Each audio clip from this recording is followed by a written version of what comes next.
Notre secours est dans le nom du Seigneur qui a fait le ciel et la terre. Nous avons commencé à avoir un peu de mouvement.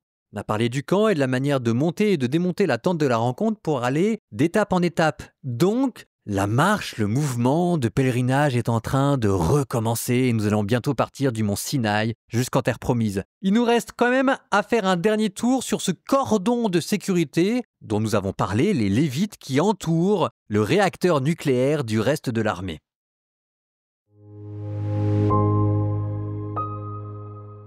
Voici la descendance d'Aaron et de Moïse le jour où le Seigneur parla à Moïse sur le mont Sinaï.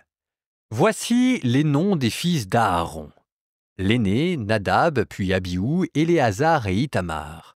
Tels sont les noms des fils d'Aaron, les prêtres consacrés par l'onction qui étaient investis de la fonction sacerdotale. Nadab et Abihu moururent devant le Seigneur, car devant le Seigneur ils avaient présenté un feu profane au désert du Sinaï. Ils n'avaient pas eu de fils. Quant à Éléazar et Ithamar, ils exercèrent le sacerdoce en présence de leur père Aaron. Le Seigneur parla à Moïse. Il dit « Fais approcher la tribu de Lévi, qu'elle soit à la disposition du prêtre Aaron pour l'assister. Les Lévites prendront soin de tout ce qui est confié à sa garde, et à celle de toute la communauté. Devant la tente de la rencontre, ils accompliront le service de la demeure. Ils prendront soin de tous les objets se trouvant dans la tente de la rencontre, et de tout ce qui est confié aux fils d'Israël. Ils accompliront le service de la demeure. Tu donneras les Lévites à Aaron et à ses fils. C'est eux, les Lévites, qui parmi les fils d'Israël leur seront entièrement donnés. Tu établiras Aaron et ses fils dans leur charge pour qu'ils exercent le sacerdoce. Le profane qui approchera sera mis à mort. Le Seigneur parla à Moïse. Il dit « Moi j'ai pris les Lévites au milieu des fils d'Israël, à la place de tout premier-né parmi les fils d'Israël, ainsi les Lévites sont à moi.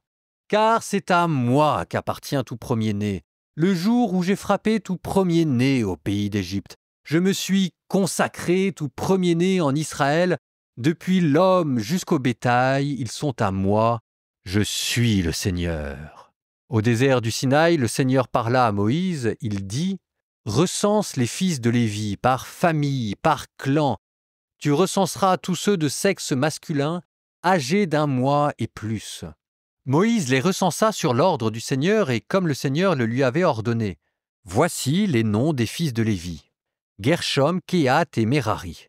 Et voici les noms des fils de Gershom par clan, Libni et Shimei. Les fils de Kehath par clan, Amran et Yishéar, Hébron et Ouziel. Les fils de Merari par clan, Mahli et Mouchi, tels sont les clans de Lévi par famille. Appartiennent à Gershom le clan des Limnites et le clan des Shiméites, tels sont le clan des Gershonites. Le nombre de tous les recensés de sexe masculin âgés d'1 mois et plus est de 7500. Les clans des Gershonites campaient derrière la demeure à l'ouest. Le chef de famille des Gershonites était Eliasaph, fils de Laël.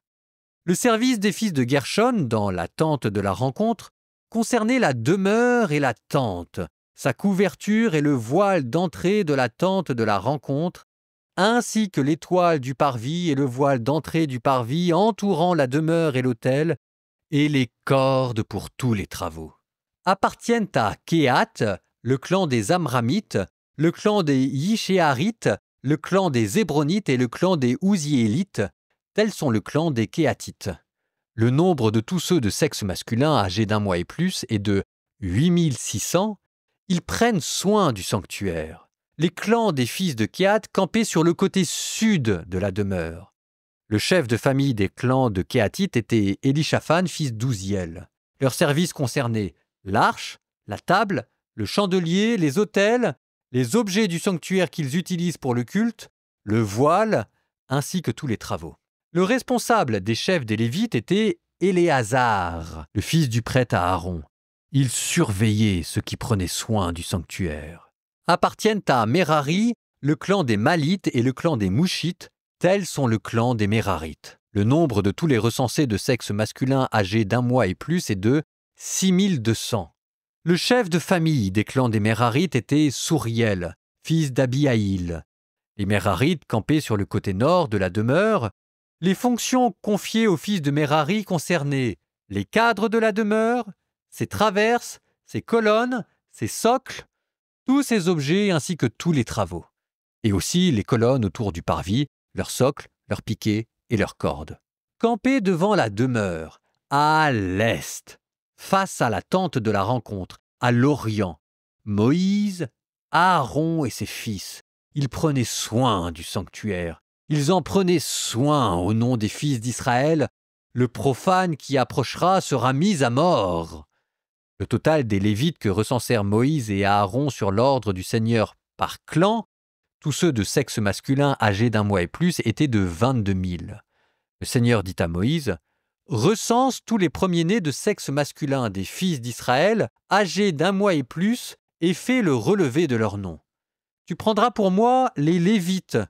Je suis le Seigneur, en échange de tous les premiers-nés des fils d'Israël, et aussi le bétail des Lévites, en échange de tous les premiers-nés du bétail des fils d'Israël. » Moïse recensa donc tous les premiers-nés des fils d'Israël, comme le lui avait ordonné le Seigneur. Le total de tous les premiers-nés de sexe masculin, en comptant nommément les recensés âgés d'1 mois et plus, était de 22 273. Le Seigneur parla à Moïse, il dit « Prends les Lévites en échange de tous les premiers-nés des fils d'Israël et le bétail des Lévites en échange de leur bétail. Les Lévites seront à moi. Je suis le Seigneur. Pour le rachat des 273 premiers-nés des fils d'Israël en surnombre par rapport aux Lévites, tu prendras 5 cycles par tête, tu les prendras en monnaie du sanctuaire où le cycle fait 20 guéras. Tu donneras l'argent à Aaron et à ses fils pour le rachat des premiers-nés qui sont en surnombre. » Moïse prit l'argent du rachat provenant de ceux qui étaient en surnombre par rapport à ceux déjà rachetés par les Lévites. Il prit l'argent des premiers-nés des fils d'Israël, soit 1365 cycles en monnaie du sanctuaire, puis Moïse remit à Aaron et à ses fils l'argent du rachat sur l'ordre du Seigneur, et comme le Seigneur l'avait ordonné à Moïse.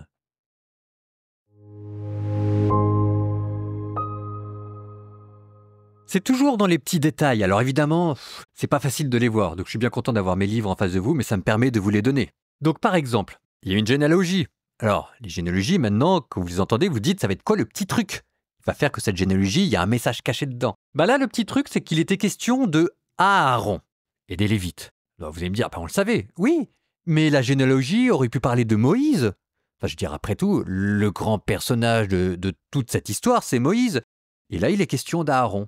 Et vous avez à ce moment un passage qui est en train de se faire entre Moïse qui représente le prophète et Aaron qui représente l'office sacerdotal, les prêtres. C'est une nouvelle étape dans la constitution religieuse du peuple élu. Là, maintenant, c'est les Lévites qu'on veut mettre à l'honneur. Alors ça vaut peut-être le coup de se rappeler qui sont les Lévites. Les Lévites descendent de Lévi, un des 12 fils de Jacob, et la première fois qu'on en a parlé, c'était pour nous dire que Siméon et Lévi, les frères de Dina, avaient tué tous ceux qui s'étaient circoncis pour permettre à Sichem de se marier à Dina. Souvenez-vous, c'était le viol de Dina. Enfin bon, bref, Lévi, la première fois qu'on en parle, c'est pour dire qu'il a profité de la religion pour tuer tout le monde. La deuxième fois qu'on a parlé des Lévites, c'était pendant le veau d'or, où à nouveau, à l'appel de Moïse, ils ont tué tous ceux qui s'étaient prosternés, idolâtrés devant le veau d'or.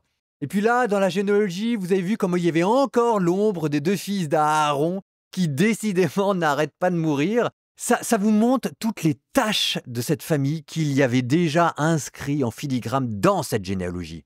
Les Lévites, c'est ceux qui brûlent d'un zèle intérieur pour Dieu, mais un zèle qui peut venir jusqu'au fanatisme. Et là, c'est comme si jamais Dieu leur disait « Écoutez, très bien les Lévites, vous avez bien montré votre ferveur, vous avez bien montré que j'étais important pour vous, donc écoutez, maintenant, c'est vous qui allez faire, c'est vous qui allez pousser la dinette.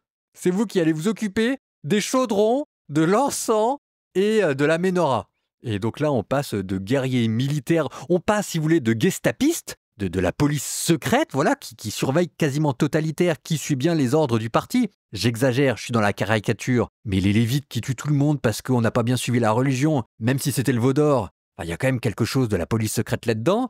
Et Dieu qui vous dit, écoutez, la police secrète, 20 sur 20, vous avez très bien fait votre boulot, voilà la dinette, c'est vous qui allez vous occuper des vases sacrés et de tout mettre dans le bon ordre. Et Dieu qui leur dit, et puis si jamais vraiment vous aimez le sang, et il leur met un couteau de boucher dans la main. Voilà, maintenant c'est vous qui allez vous faire les sacrifices. Toujours cette ironie.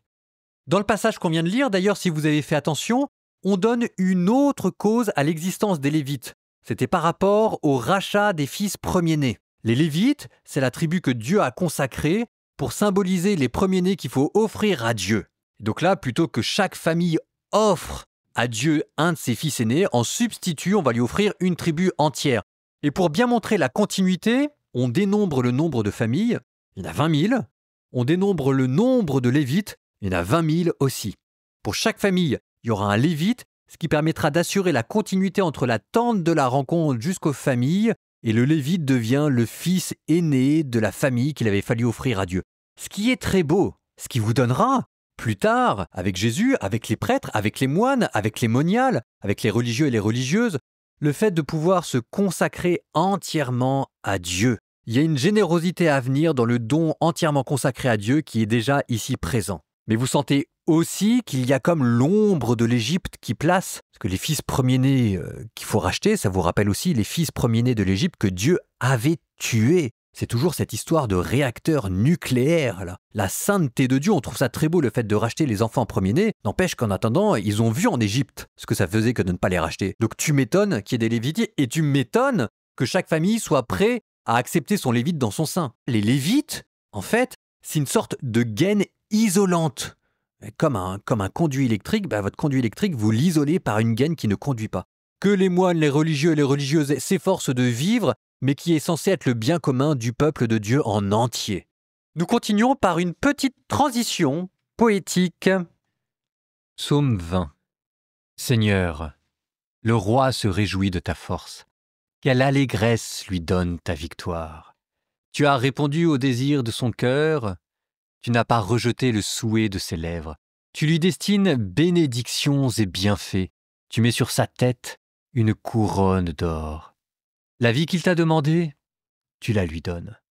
De longs jours, des années sans fin.